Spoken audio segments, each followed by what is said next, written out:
Happy Switch New Year! Hello everyone, and welcome to a new episode of Nintendo Switch News. Today we will take a closer look at why this system could be perfect for virtual reality, and how this could bring back the Metroid franchise in a grand style.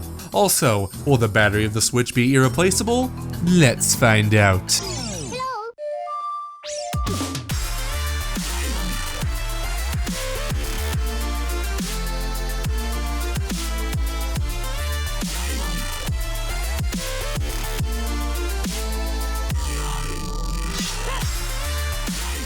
A few weeks back, the long-awaited official patents of the Nintendo Switch console and Joy-Cons were finally published. But to everyone's great surprise, there was one more thing in between the many models, drawings, and descriptions. Namely, a VR headset designated for the Nintendo Switch hybrid system.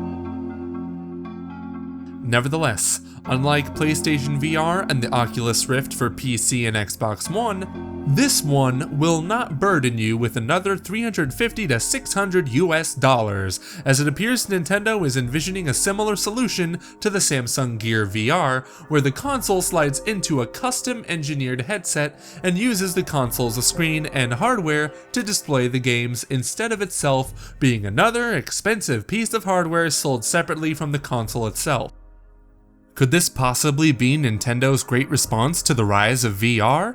If so, then color us excited, as a solution like the one envisioned in the patents would most likely not cost much more than $100 to $150 like the Samsung Gear VR headset, as the Big N will be selling a piece of plastic instead of a machine for their virtual reality experience. And this might be their key to success. But wouldn't the underclocked, undocked console make VR a pain with low and inconsistent frame rates, terrible resolutions, and low battery life? Yes, in the undocked state, not if it somehow is docked and overclocked, since, according to Obi-Wan Play's recent Day 2 Switch Miss leak, Nintendo have found a solution to this problem. To explain it further, here is Obi-Wan Plays. Firstly, a Switch VR headset is highly likely to be a retail product, and the main reason for why Nintendo went through the trouble to most likely implement motion controls within the Joy-Con controls. Ha! Take that, PlayStation Move, Joy-Con boys, Etika, we're with you. But on a more serious note, according to this leak, the VR headset has an opening for the USB-C charger, which means that the system, when connected to a VR headset, can overclock to full or close to the full power of the system when in docked state and connected to a TV. And naturally, since the Nintendo Switch is a hybrid console with handheld capabilities, this one will naturally, unlike PlayStation VR, not require to be connected to the docking station, since the console would be within the VR headset. The only bummer is it will most likely not be retailed at launch, but perhaps this is exactly what Nintendo is saving for this year's E3. So, to sum it up, a Nintendo VR solution could be wireless except for the charging cable, powerful, less expensive, and most importantly, bring more first-person games to the Switch. Just think about it. This concept might be the long-awaited answer as to why we haven't heard anything interesting from Metroid, and more interestingly, Retro Studios, for years.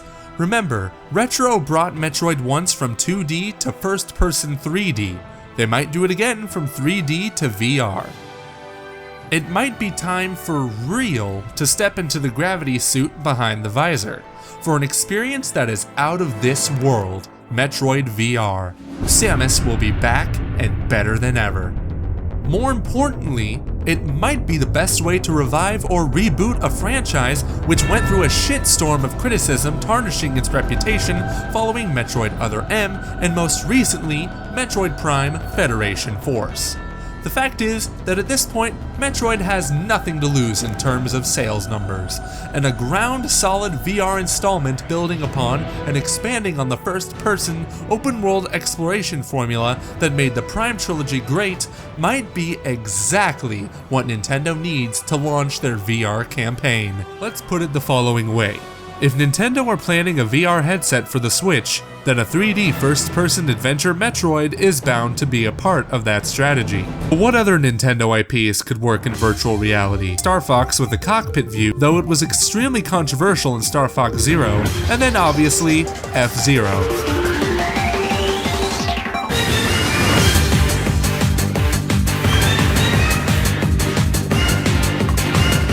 Other candidates could be Kid Icarus, good old Pilot Wings, maybe a first-person Splatoon, Mario Kart experiences, and the dream Pokemon VR. So before we get ahead of ourselves, let us take a look at one of the bigger Switch concerns, namely the battery. Since a well-functioning hybrid system needs a solid battery for extended undocked play sessions, and we saw with the Wii U gamepad, this isn't a given. Nonetheless, that problem could be solved if desired by replacing the bundled battery with a high-capacity 8-hour battery pack. The Nintendo Switch, on the other hand, seems to be a totally different beast in this regard. According to a new filing in the Federal Communications Commission, the production prototype of Switch would ship with a non-removable battery. To put it mildly, this will be a huge problem if the retail Switch has, just as the leak states, a measly 3 hours of battery life, which will likely be lowered after years of continuous undocked gaming. But amidst this frightening prospect, there is hope. But it depends on your point of view. Since the outlined USB-C or even better DisplayPort to transmit data, video, and power in one port will offer ultra-fast charging to refill the battery in a couple of minutes. Seeing that the 3DS battery offers 3 to 5 hours of game time, and ultra charging is a long-needed addition. However, to be completely honest, we would still prefer a high-capacity battery even if that would result in a little higher price for the system.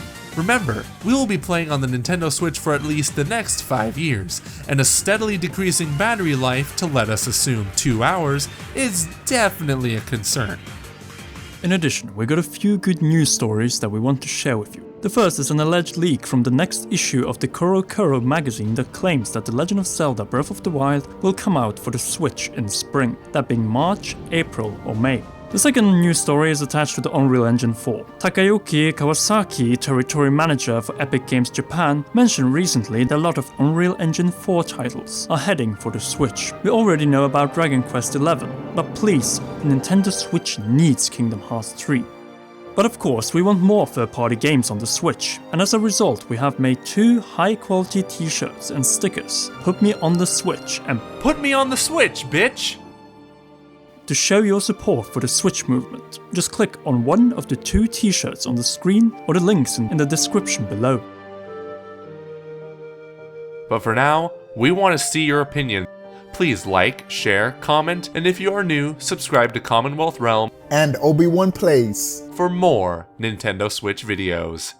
We hope you have a fabulous day, and we will see you guys and gals soon.